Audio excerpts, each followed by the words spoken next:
Okay, maggots, I wanted to show something I came up with. My intentions are to use it for cutting down multi-flora rose and honeysuckle out of my property.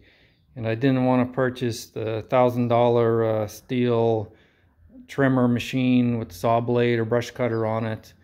I did see a guy on YouTube using one of these mini chainsaws to cut down that type of brush. I do have an electric chainsaw, but because of the material you're cutting, well, one, it's woody, so you got to have a chainsaw. String trimmer doesn't do it. You got to use some type of saw. But because of the material, it's got spines, barbs, the brambles on it. You don't want to be down at ground level with your hands and arms in there cutting that stuff, because you're going to get all torn up. So I do like the idea of having a tool on the end of, I don't know, an implement, a stick, a rod, something that you can reach down in there. So I like the string trimmer idea, but like I said, I didn't want to shell out the $1,000 for the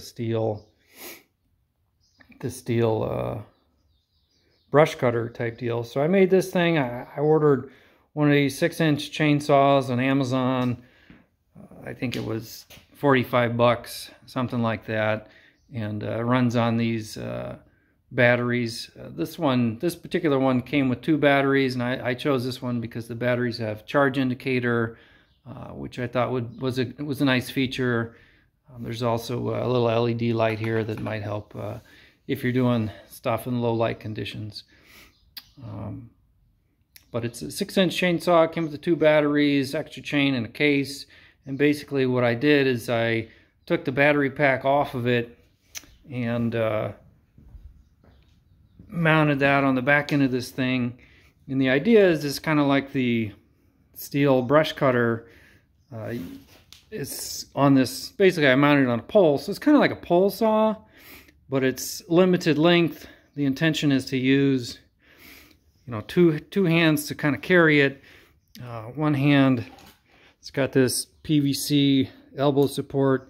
There's the battery hanging down there, and I've got this trigger, which is a trigger switch off a table saw or something. And then I've got another handle that's just this 1/2-inch conduit that's welded on there. And then I've got everything wired up with, I think it's 12 gauge Romex wire. It's just stuff that I had laying around. I mean, I think the only thing I had to buy was the saw itself. Everything else was garage junk or gravy, stuff laying around in the garage. But anyways, it's pretty light because it's just this conduit, the battery, and the little chainsaw. And I'll be able to carry that around with 2 hands. I can also put kind of my hips up on here to get a little more force if that's what I want. But it's really lightweight. Like I said, it was very inexpensive. And I'll show you some of the other features, but the battery is mounted on here. I've got some campaign sign frames bent and welded to the conduit. So the battery pack kind of clips in there. And then I've got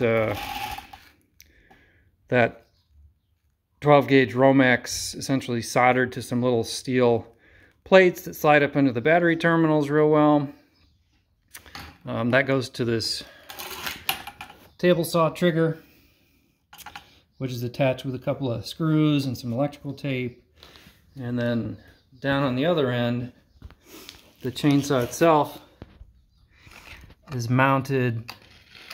It's got some more conduit and then some more of that campaign sign frame pieces bent, along kind of the contours of the saw to keep it constrained in there. And that seems to work real well, although it certainly takes some time to get the right shapes and things bent in the right positions. And then for the electrical on this side, I've got a couple of steel pieces with a slot saw cut in there, and then I drilled and tapped a couple of 1/4-20 Allen screws to press those screws up against the blocks. And then those steel blocks were just soldered to the copper wire using regular plumbing solder. It actually works pretty well. It does stick steel pretty well as long as you use a bunch of flux on it. And then, you know, the plan is to carry this around, reach down into the base of those multi-flora rose bushes and trim them off there. But you just yank on the trigger